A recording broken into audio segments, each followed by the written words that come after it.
I'm going in search of witches. Witches. Witches. I guess you found me out, huh? Yeah. You should come around here on Halloween. You'd really see something then. Oh, yeah? Yeah, we all jump off the roof and fly. You know, sort of like a coven. You have placed Vesta under some strange sexual spell. At what time will we be spellcasting?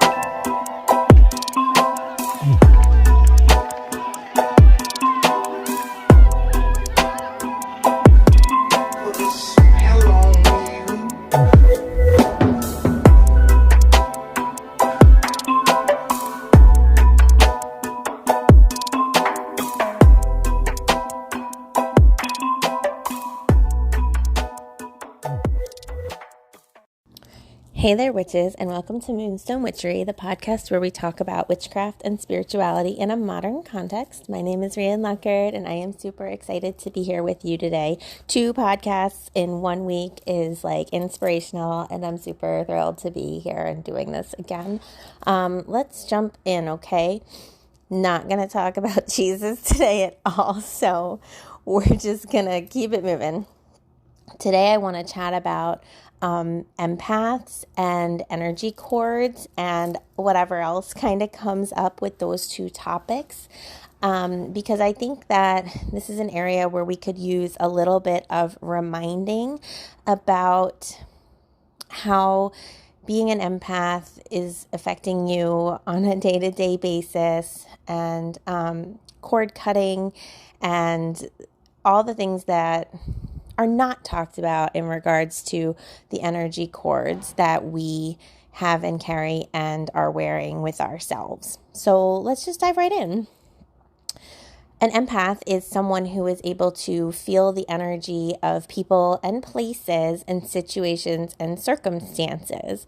An empath is someone who is able to be highly aware of the subtle and overt energetic resonance of, like I said, person, place, and thing, basically, right? When you're an empath, you are feeling the world very intensely. It's almost like you're wearing your nervous system on the outside of your body. It's like your nervous system is on your skin. And because of that, doing anything is like a little bit harder. I've talked about empaths a couple times on this podcast. I have Empath 101. I have the Empath Narcissist link. I even have an episode about energetically sensitive people. So I have really addressed this topic a couple of times, but I also always think there's an opportunity to kind of go deeper, or to maybe even just reiterate things as a friendly reminder to those of us who are in the midst of our work, because we can hear a thing at one point in our life and it can be helpful. But then, there's this thing that happens, and I always tell my clients about this, in my private coaching practice. When we're triggered, we tend to revert back to our old or default behavior patterns, because if we are triggered by something, we don't necessarily realize that's what's happening in the moment that it's happening, and we become activated, especially if the thing that's getting triggered is like an old or core wound. We tend to respond in an old way. We tend to respond at the level we would have responded when that core wound was laid for us, or when we first kind of have awareness of that wound being activated within ourselves in our life. And so despite the fact that we might be doing a lot of self-work, certain triggers will bring out certain reactions within ourselves, and we don't always have the ability to have wherewithal and perspective and perception of the fact that, oh, right, maybe this is a time for me to initiate my self-work response sequence, right? My new behavior patterns, my coping skills, all the things I've been working on. And it might be easier for us when we're not triggered, or it definitely is easier for us when we're not triggered, to do that thing where we're let me intentionally choose my response here, or even preemptively, something I really work on with my Witchcraft Academy students is how do you want the energy of the situation you're entering to be? you are allowed to set the energy field. You are allowed to set the tone, and then require others to either meet you there at that energy space or like avoid you, right? And like this is boundary work that I'm talking about, but it's boundary work that's initiated mostly in order to preserve the sanctity and the inner peace of somebody who is an empath and who has a tendency to, rather than hold the energy for themselves, they may have a tendency to go meet the energy that they are submerged in. And if that resonates for you, then you might want to like keep on listening to today's episode, because in that situation where you're walking into like a family event, right? And say you're going to a family event and like you walk into the house and your mom is super stressed and like trying to get all the food ready and like on the table, and like your dad's like walking around like doing whatever he does, and you are aware of the vibe. Like it's impossible as an empath to not catch the vibe, especially when it's a stressful vibe. And in that scenario, you may join your mom in the stress energy. You may join your dad in the like avoidance energy. You might just be like, oh my God, it feels oppressive in here. I'm going to have an anxiety attack. Like whatever it is, you are deeply influenced by the energy of whatever it is that is happening in the space that you've just entered.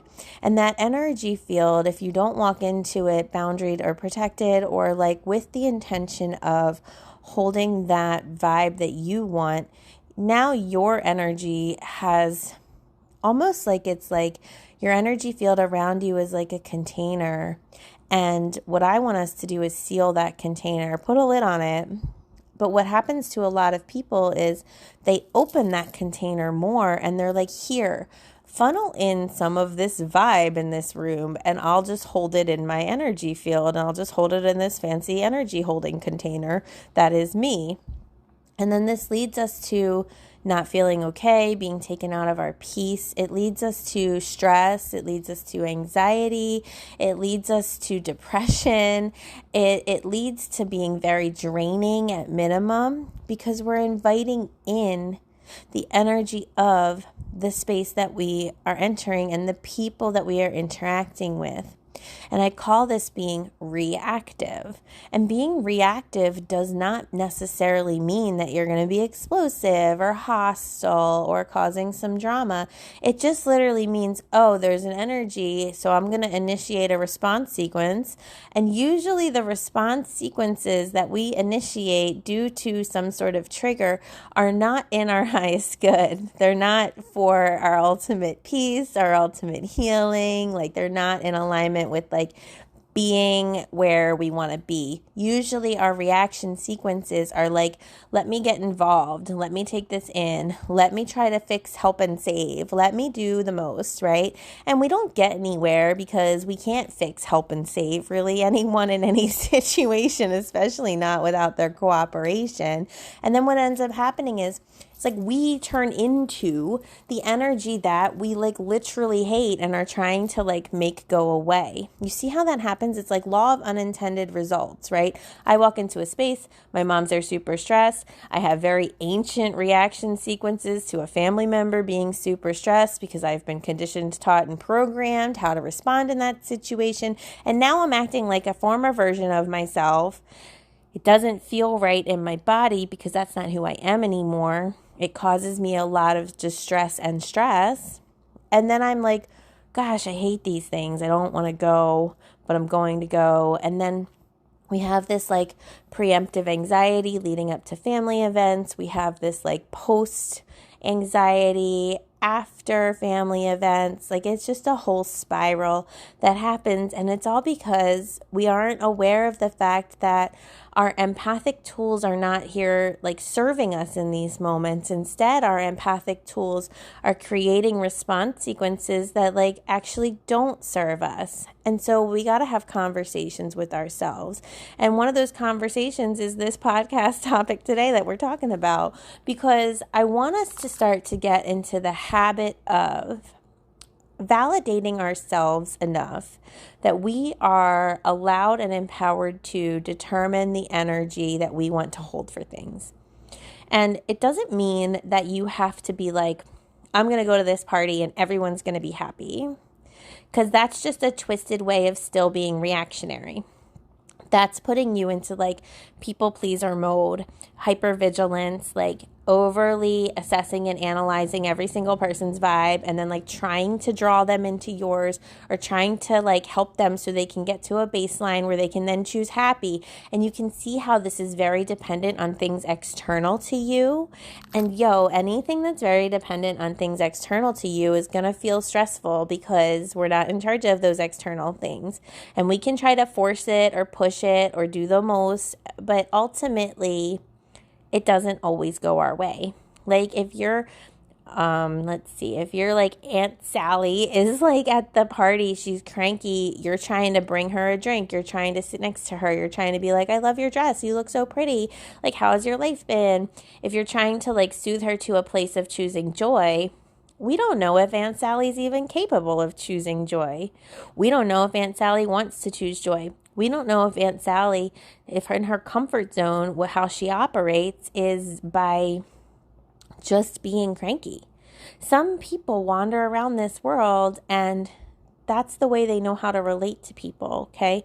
I know a person who all she really ever does is complain. Now, a couple thoughts on this. Number one, maybe she's neurodivergent, because a lot of times I know people who are neurodivergent get a bad rap. They feel judged a lot because people think they're just complaining or they're just being negative, when really what they're doing is narrating the situation that they see and just describing the scene. They might not feel put off by the fact that their soup is room temperature, but the fact that they're telling you their soup is room temperature might not be a complaint for them. It might just be a commentary on reality as they're experiencing it. Like, oh, I received my soup. Oh, my soup has carrots in it. Oh, my soup is room temperature. And like they're not necessarily saying, and I'm mad, fix this for me. They might just be describing the scene. And a lot of people who have neurodivergence really do this thing where they describe things, they talk about things, they just make lists of what they're noticing. And so it might be an assumption on the part of the receiver that people are complaining when perhaps they're not. But I know this person who they have something to say about every single thing that happens, and it can feel like it's a complaint, or perhaps it is a complaint, who knows. And this was really agitating to my wife until I said to her, like, I think this is just how this person relates in the world.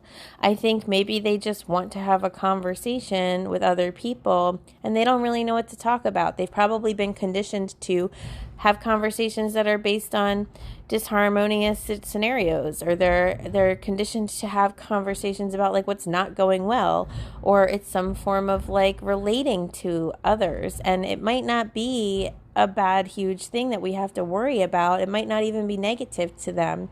And so we don't know if Aunt Sally can have a good time. And honestly, it's not our job to know that. That's Aunt Sally's work, like whatever. So we can't be contingent. Like we cannot say to ourselves, like it has to be everybody's happy. It has to be that everybody has this type of experience. It has to go this specific way. Like we're not allowed to do that really, because we're just setting ourselves up for disappointment and sadness. And so when you're holding a space for a situation, circumstance that you are entering into, I want that space that you hold to be just about you. And like there's room, right, for other people to join you, but they might not go ahead and do that. Like when I was growing up, like fun and happiness were not priorities to the household that I was reared in. Like I honestly can't really remember times when myself and my family like had fun or were joyful. None of my memories center on like positive, fun experiences or like happiness or like bonding or like having a great time. In fact, I was supremely perplexed by people who were in pursuit of happiness, right? Like someone I dated was like, I just want to be happy. I just want there to be happiness. And I remember being like, what does that even mean? Like, what is the purpose of pursuing happiness? Like, I don't even understand what you're talking about. And I can see now that that was a reflex that I had based on how I was raised. Happiness was not prioritized. And actually, in fact, when people were happy around my family, they were kind of judged in some kind of way as maybe like not understanding the realities of life, or like being silly or being frivolous or not taking things as important. And like there was this vibe of judgment. So to the point about Aunt Sally, like I could have in my younger years been in a situation in which the vibe was supposed to be happy and fun, but because of the judgment that I had witnessed growing up, I wouldn't feel comfortable dropping my guard and being silly and like allowing happiness and fun. It's actually the relationship with happiness has been a whole ass journey for me. And I'm at a point where obviously like I lead with humor. I'm able to have joy, but you'll notice my humor can be a little dark at times. And that's still a residual effect from the fact that things need to feel like they matter always, right? And my favorite kinds of humor is like very intelligent or witty or has some kind of dark quality to itself. And I haven't been able to learn how to just like the silliness. I mean, having children really opened that up for me, and I'm in a way different space than I used to be about it. And I am able to have silliness and fun and like playfulness, but I know I could adopt more of that, and I know I could expand that. But to my point, we don't know if Aunt Sally was raised in a similar circumstance. We don't know if Aunt Sally can access the tone that you're attempting to set for the scenario, right? And so we can't put those contingencies on things. But as an empath, a lot, and I know I've talked about this before, so I'm just going to repeat it, but it's in the spirit of reminding you of who you are, okay? A lot of the focus with being an empath is almost rightfully so on protecting yourself. And this is in order to create that closed bubble around yourself where you're not initiating a response sequence to anybody's divergent energy that they're putting out into the world, okay? Like someone now like can be upset around me and like they can go ahead and be upset around me. Whereas if I was younger, I would be like, what's wrong? Can I help you in some way? Do you want to talk? Do you want to process? And I used to do that for like anyone and everyone. At this stage in my life, because I am aware of the things I'm talking to you about right now, I don't do that. I don't go into these conversations and these scenarios with the energy of, how may I service you, right? Like, how may I help you? Like, how can I fix you? Like, what do you need? Like, I allow people's energies to stick with themselves because, like, I'm not trying to invite in anything that I don't want to have in my space. And these are boundaries. Now, of course, if my child is upset or my wife is upset or my dog is upset or my family members who I actually like are upset, I will run an assessment sequence. I love how I'm using all these computer terms today, but honestly, your brain is like a very fancy computer, so it really does like help for us to look at it this way. But I will run like an assessment sequence. Does the person around me have value to me? Yes, check. Okay, cool. Does the person around me need me immediately? Because maybe I'm doing something, right? Or maybe I happen to know that if my son is upset, he's not going to want to talk to me right in that moment. I need him to like process his feelings, calm down, and then I can talk to him. So, you know, or my daughter, when she's upset, yes, she needs to probably immediately be tended to. Everybody's going to be different. The third question might be, do I want to, in this moment, or am I able to, in this moment, caretake to this situation or get involved in this situation? And these are boundary questions because, please remember, boundaries are about you.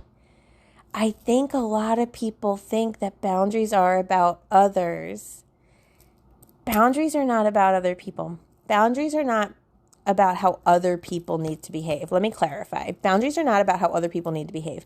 Boundaries are merely a statement of fact. If this thing happens, then I will do that. Okay? If you yell at me, then I will leave the room. If you disrespect me, then you will not be speaking to me, right? But that's about you. That's like you knowing how you're going to respond to an energy that you don't jive with, that you don't vibe with, that you're not down for. If some bad vibe happens, here's what I'm going to do. And we can let people know what our boundaries are. We can be like, if you disrespect my space, expect to hear about it from me, right? Expect me to call you out. If you don't tell me that you're canceling plans with me, I will no longer make plans with you. And we can inform people of our boundaries, or we're not obligated to. The only person you really got to inform about your boundaries is yourself. And so like these questions that are like empath questions, like this person around me is upset. Do I want to get involved? Do I have time right now? Do I want to choose this? Whatever. Those are boundary questions for yourself. What do I do when someone I care about is upset in my presence? And it might change. It might be fluid. But in the moment, what I really want us to do is to start to try to get into the habit, right, of like, oh no, someone's near me having a feeling. Pause. Let me pause. Let me pause and notice someone around me is having an emotion and that emotion is impacting me. If we can pause and see that, we're way ahead of the game. If you can pause in any given moment and realize you're being impacted by something, you're winning a lot, okay? Because most people don't pause. Most of the time in your life, you probably haven't paused. That's okay. You didn't know to. But like, if you can pause, I always talk about like awareness is the first step for change. This is not a new idea. I'm not the only person that said this, obviously, by a long shot. Like lots of coaches and therapists and helpful people will tell you that if you're aware of something, then you can work with it. That's the biggest, most important part for doing anything in your life. But like if I'm aware that someone's energy is impacting me, now I can say to myself, do I want to be impacted? How do I mitigate this impact? Like how do I do something different? Like blah, blah, blah, blah, blah. So if you can pause and see, then you can choose. And why are we choosing the energy? Well, we're choosing the energy because here's the thing that's not talked about enough with empaths, because it's always talked about, like I said, protection and whatever, boundaries. The thing that's not talked about with an empath though, like, is like the energy that you feel is very intense. The energy that you feel from others, like I said, it's like your skin has your nerves on the outside of your body. You're very aware, whatever. That's a very intense experience. The other side of that, the gift of being an empath, is that the energy that you radiate is very strong as well. And just like with everything else, we can't do it for any reason, but your own energy can radiate very powerfully and can really hold a space and bring a presence. And that's the thing that I want empaths to start to realize. You are able to put out a calming, loving, peaceful energy. Other people will be aware of it. They may or may not opt into joining you there. But here's a little witchy part of it. Try your best to enchant yourself or wear crystals or do whatever you need to do to say to yourself, like, may those who do not vibrate at my frequency have zero interest in being in my presence. This is a whole spell you could do for yourself. Anyone who does not vibrate at my frequency, anyone who doesn't align with me, anyone who is like not in my vibe, right? May they just be disinterested in me. May I be invisible to them. That's a spell that I think would be cool for you to do, especially in preparation for any kind of event you have to go to, or any kind of stressful situation that you're in, or any place where you're feeling afraid to show up.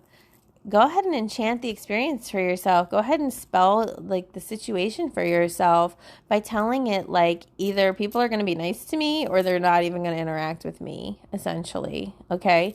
But you can even in the moment while you're like, okay, I've had awareness. I'm going to put my energy into a certain frequency, a certain vibe, a certain energy I want to hold. And by the way, we do this by like filling our body with the emotion or the feeling or the energy that we wish to have in the experience. So if I'm at this stressful family party and I want to feel peaceful and I want to connect to the people there that are important to me, I'm going to flood my body with the energy of peace and connection.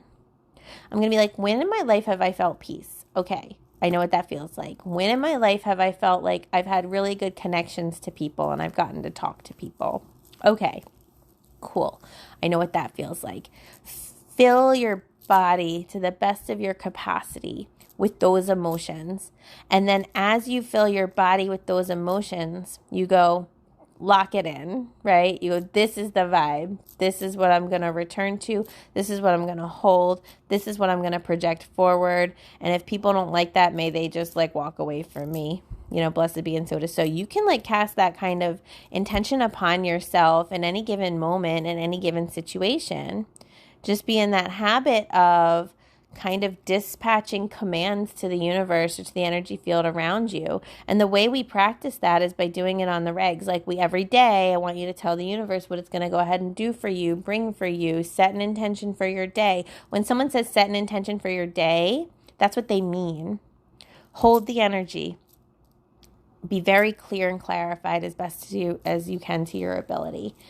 Don't get hung up on these rules, but like hold the energy, be clear and clarified. Tell the universe, hey, this is what I'm calling for today, this week, whatever. Dispatch it. Like visualize a carrier pigeon or like a dope ass owl or like a little bubble coming away from you and floating off, and like that the universe now has your command. You've put out the order, and the universe is like the chef back there, and he's going to pull down the piece of paper and be like, okay, message received, I will deliver your request. But if we don't place the order, the chef can't make the food.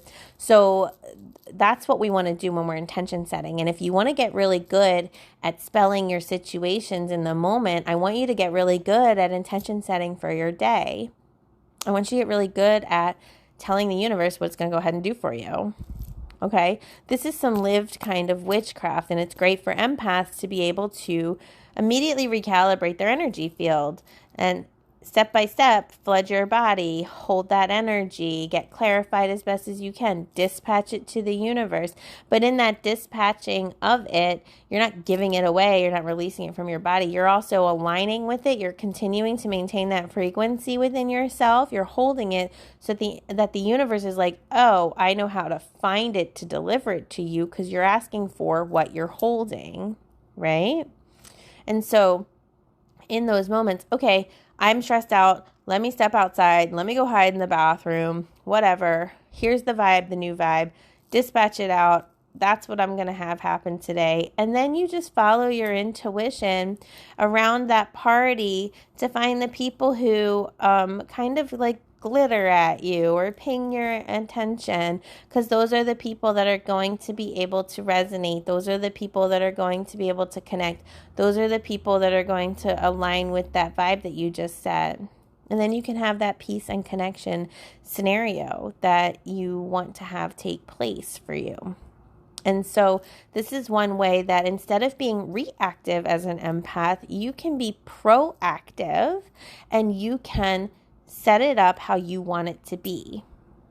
The tricky part of this is going to be when someone's not responding to the beautiful energy that you are radiating and they're not getting in line with the vibe. You might feel like disenfranchised by this. You might feel disappointed. You might be like, oh no, my magic doesn't work. What you don't ever know is what's going on quietly around you. Not all people are extroverts. Not all people wear their hearts on their sleeves. Not all people are very clear about what they're feeling or what's going on within themselves. In fact, most people are kind of locked boxes a little bit. I wish I had an ability to actually not advertise what I'm feeling. But my therapist even today was like, you are a person whose energy is very big, very intense, and like everyone knows about it. And she was like, intense isn't bad. When you're happy, it's like radiant. When you're like feeling positive, it's like radiant. But when you're angry, like you have to understand that like that is a huge energy and like other people aren't used to it. And I'm like, well, okay, I don't know how to fix or control that. And she's like, you don't have to, but it is helpful for you to be aware of it. And so I do envy people in some kind of way who are able to have an emotion and not like it's not everywhere. I don't know how to do that, but I do know how to say to you, like, if someone's not responding well to your energy, because let me tell you, the fact that my energy is so obvious, is so big, like people don't always respond well to me, like, and I don't always respond well to people, and that's okay, but I'm very well like versed in I'm being nice and you're not. What the hell's going on? Like, right? And I used to be like, and it used to activate me. How do I fix this? How do I involve it? How do I change it? Like, whatever. Just let them be. Like, here's the thing I know I've said before, and I'm about to say it again. An empath is typically formed through trauma. Being an empath has taught us, or really like the trauma taught us to be so aware of the vibe in the space we were in because we were in danger, friends. If we didn't learn how to pick up on the subtle and subliminal energy of a person, place, or thing, we were in actual danger, whether that was emotional danger, mental danger, physical danger, irrelevant. It's danger. Some combo of the three, all three. It doesn't matter. I mean, it does matter to you. I want to validate your trauma. I want to say, I'm sorry these things have happened to you. Truly. I'm sad that these things happened. I wish they hadn't happened. But the result is you're an empath, meaning like you have like antennas everywhere on yourself that are aware of the subtle and subliminal and overt energy of any person, place, or thing, right? And so because of that trauma, you've really learned how to fine tune the response to the energy being off. And so you're going to know if somebody is not vibing with you. And that is because the thing you were taught to really have heightened awareness about was if someone doesn't match you or someone feels off. That's scary. It scares us. Our propensity to fix and change and save typically comes from fear. Full stop, really. I am scared that if this person stays unhappy, not okay, dysregulated, that I am in danger. Because at some point in your life, that was the formula. If my dad is not okay, I am in danger. And that's not a sentence from my life, but that can be a sentence from your life or from anyone's life. If my sister is angry, I am in danger. If this event is not going well, I am in danger. And so our challenge here is to feel fear and to not do the same things that we've always done. Because at the time when we created these responses, we thought those things would keep us safe. But they did not, okay? They put us in the line of fire. Now we're attached to the situation. Now we're invested in. Now we've volunteered to go on the front lines and be like, hey, seems like you're upset, dangerous person. Let me get involved and try to help you. That's not actually helpful. You might have not had any choice in the matter in your past, but you have a choice now. And because your empathic gifts were created out of trauma, here's the thing, and I talk about this, but I want to say it again, reminder alert. Your empathic information, the info you are receiving, because you are an empath, it's not there to tell you, go get involved. It's there now to say, yo, look at that. Get the F out of there. Avoid. When your empath skills or your empath spidey senses are going off, that's a detour sign, my friends. That is a road closed sign. Turn left, go the other way, go around, take the long way.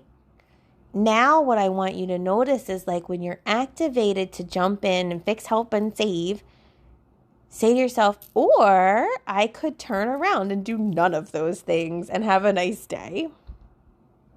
We forget to realize that these senses firing for us are warning signs, and the antenna is telling us, you don't want to get over there. You don't want to be in that. That's familiar in a bad way. Go somewhere else. Because if we were created from trauma, then of course trauma is going to activate us. And what we have to do is have that moment of awareness that's like, oh, when I am activated by trauma, I tend to lean in. But I'm not doing that anymore because I don't want more trauma in my life. So I'm going to go the other direction. I'm going to not lean in. I'm going to bubble myself, going to seal my bubble, going to fill myself with the energy I want to have instead. And I'm going to walk far away from that situation that's stressing me out and find others who I can connect to in a positive way. And I can use my empathic antennas to find those people. And then I can use my energy space to connect to their positive energy. And I'll use my empath skills in a positive way for myself. Instead of getting all up in the bad vibes and turning into bad vibes myself, I'm going to find the good vibes in this room and I'm going to turn into good vibes. I'm going to heighten, amplify, and expand the good vibes in this space, whatever they are. And you might be in a room full of cranky adults, but I guarantee you if there's a child or a dog or a cat there, go talk to the child, the dog, or the cat. Kids have good vibes all the time, especially if you show up with a smile and a cookie and like a willingness to color or play hide and seek. A kid is a great person for an empath to connect to if you're trying to seek out joy and positive energy, and that is healthy for both of you. A dog is always going to be like, oh my God, I'm so happy to see you, right? Or a cat is going to be like, oh God, fine, you may pet me, whatever the case may be. Find a friendly energy and use your empathic skills in that space. The decision that is critical in the situations that I'm describing is like, I no longer want to be involved in drama. I no longer choose drama. This can be challenging because a lot of us feel like I'm safer if I know about the scary thing that's going on.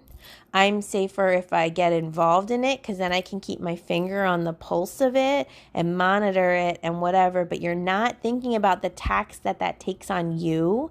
You're not thinking about the way in which that's toxic to yourself. You're not thinking about the way in which that brings you down and makes you feel like these old versions of yourself and puts you in like a somatic trauma space within your body. It's going to feel weird for you to not lean into invitations that you previously would have accepted. But I want you to practice not doing it. And I want you to be like, what if I don't choose that? What if I choose to not engage with the drama today? It will feel so different, but I guarantee it's going to feel nicer. Or at least neutral. And I'd rather leave a situation feeling neutral than feeling triggered out and anxious and depressed. Okay? This is how we start to use our empathic skills in a positive way. We hold a better space. We choose it. We're proactive. We connect to others that are in a similar alignment. We cast a shield around ourselves. It's like anybody who doesn't get this vibe is not invited to my little personal party here. We do that. And the other part of it that I know I talked about before too is like, seek out things that radiate good energy to restore your good energy sensors. Trees do this really nicely. Trees really actually really fill up our energy field. Plants in general do. Like I said, animals do. Positive things. Looking at pretty art does this. Intentionally seek out things that will radiate good vibes at you because you're good at picking up good vibes. Second half of this conversation is shorter, and I just wanted to briefly chat about it. Cord cutting is such a thing, right? People are way into cord cutting. That's fine. There's lots of spells about cord cutting that are all over the place. It kind of died down, which I think is good, because there was like a whole obsession on social media and witchy spaces about cord cutting. And cord cutting, just by definition, is like intentionally seeking out to energetically detach an energy cord between yourself and another person, or yourself and a pattern of behavior within yourself. And we're not going to talk about that part of it today, but you can cord cut from your own toxic or traumatizing situations. You can cord cut from your own reactions to harmful, challenging things, but that's for a different convo, I think. But lots of people focus on cord cutting, lots of opinions about cord cutting. Sidebar, a lot of the spells that people do that are very nice to watch, they're not actually cutting those cords really, though. I'd way rather you, in an empowered way, cut the cords between those candles yourself rather than letting the candle flame burn the cord. In a situation in which you are carving two candles, one's you, one's the other person, you tie them together with a cord. If you don't cut that cord yourself, you're not symbolically telling the universe, bye, bitch. If you cut it yourself, you're like, see ya fucking later, right? If you allow the candle flames to burn that cord, really what you're experiencing is divination.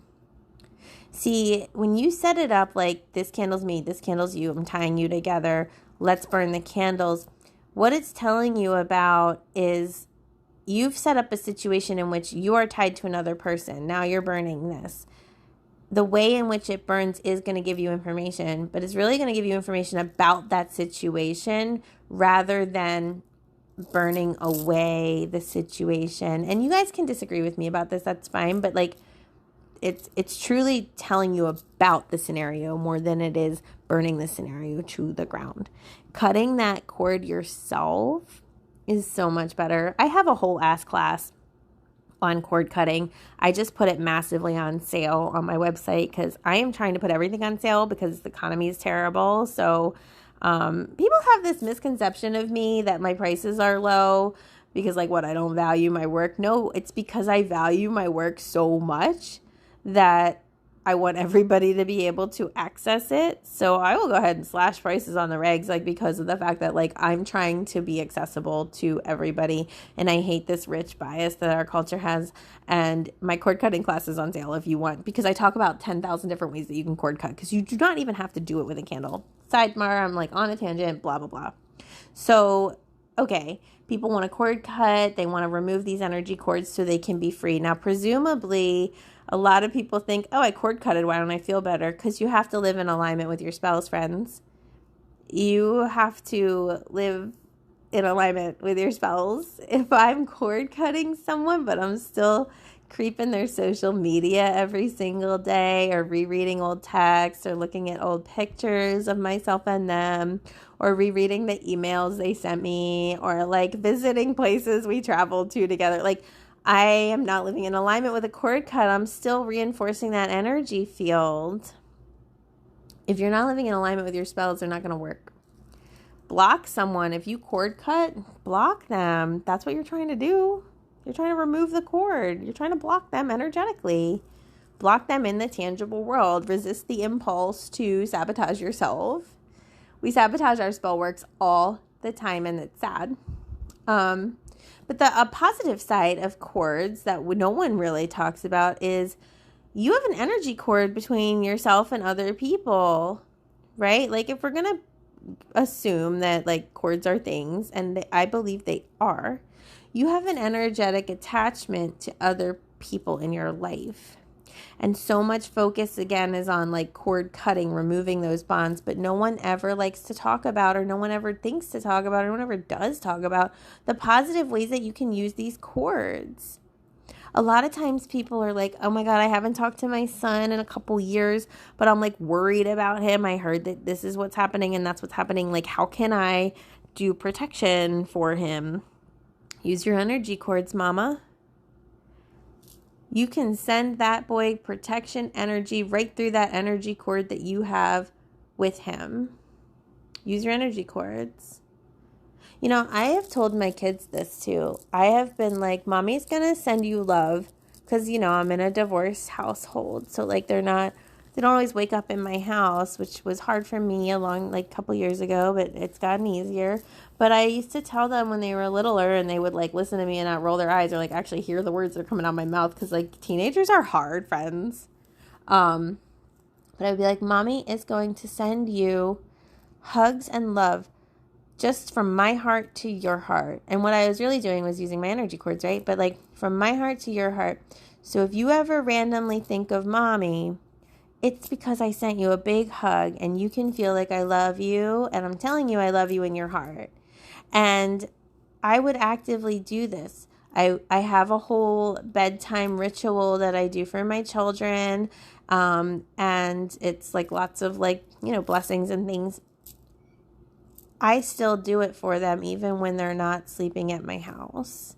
And I use my energy cord to make sure that they are in their protection bubble, that they are being watched over and caretaken to by the energy field. I use my energy cords to dispatch this. When I can't get a hold of my wife for whatever reason, when she's out in the world, I will talk to her through my energy cords and be like, yo, babe, look at your phone.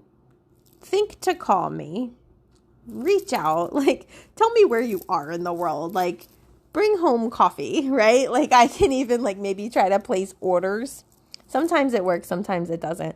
A lot of the time when I'm placing some kind of order, she'll receive it, but then, like not be sure that, like, so, like, I was trying to place an order from upstairs to downstairs the other day. She was letting the dogs out and I was trying to be like, can you bring me a string cheese?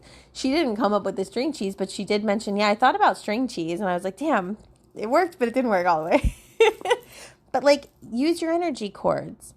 If you have a loved one in the hospital and you want to send them healing, you can do a couple things. You can hold amethyst and ask the energy of the amethyst to travel through your energy cords and to bring them healing.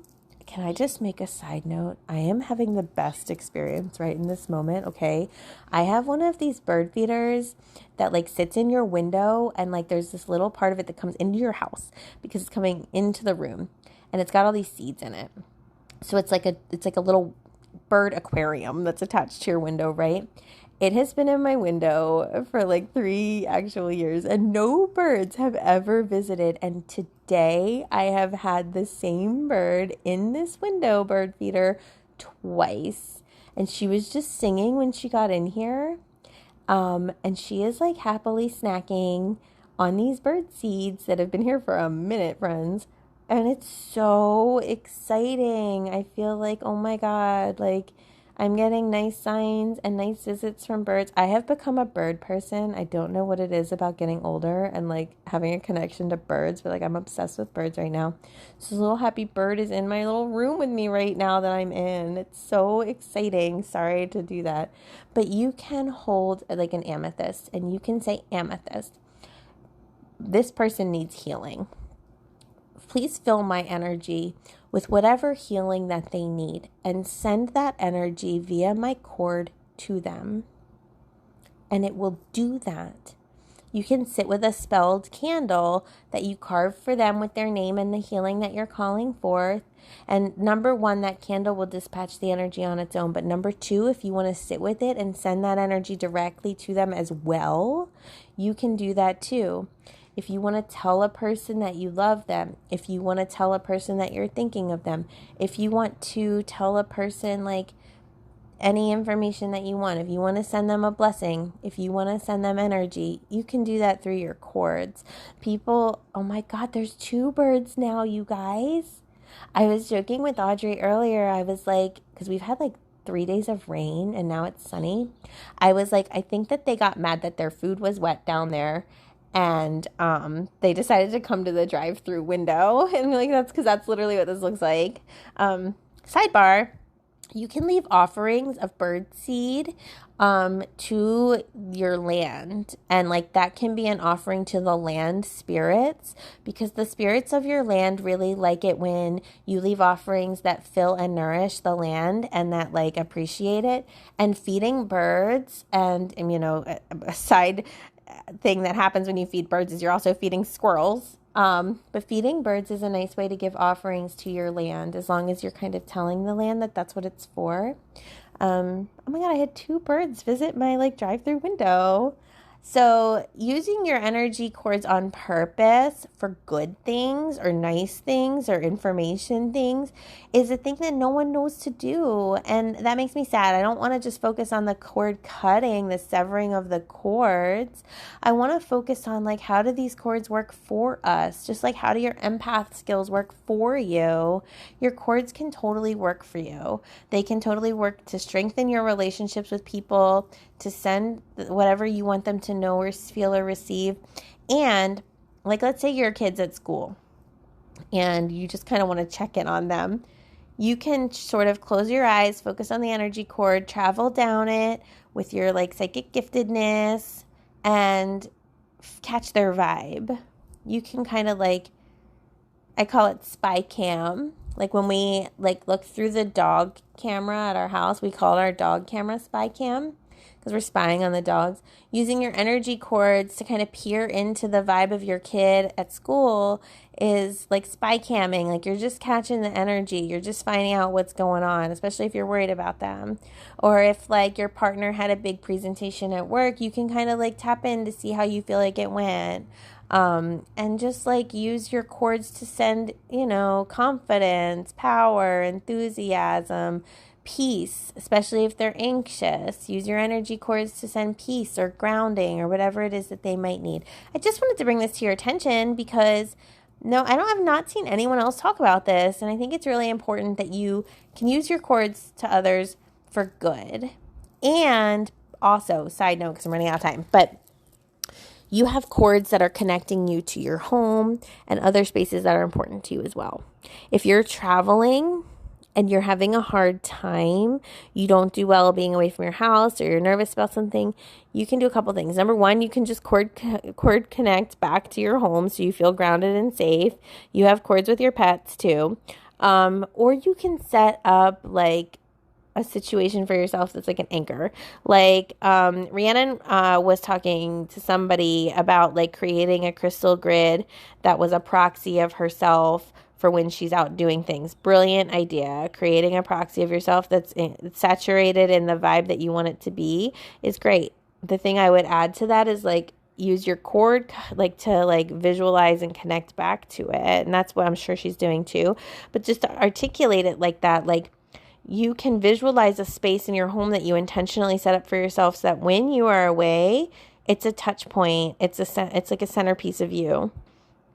You're able to reconnect back to it and receive the energy of it so that you can carry that energy into your regular life. It's a way to, I guess, layer yourself with safety or whatever it is that you might feel like you need, because there are parts of you, especially in spaces that you frequent often, your energy's sitting there, so you can always connect to your own energy with ease. You can always connect back to things that are significant and important to you and that have a lot of your energetic investment. You can always do that. So those were the 2 things I wanted to talk to you about. I wanted to gift you with a little bit more of a witchy episode today, and I would love to hear if you have any questions or feedback for me. And additionally, if you resonate with the stuff that I share here, please tell your friends and family or share the podcast, because as you know, I'm not sponsored. I am not like working for a big distribution company. I don't have producers. I don't have anyone advertising. So the best thing you can ever do for me is to share my work with others. It means so much to me when people do that. And I'd love to see you in any of the witchy spaces. Find me on Moonstone Witchery wherever you go for social media. There I likely am. Okay, it's been great to talk to you guys twice in 1 week, and I will be back soon. May you have a beautiful rest of your day.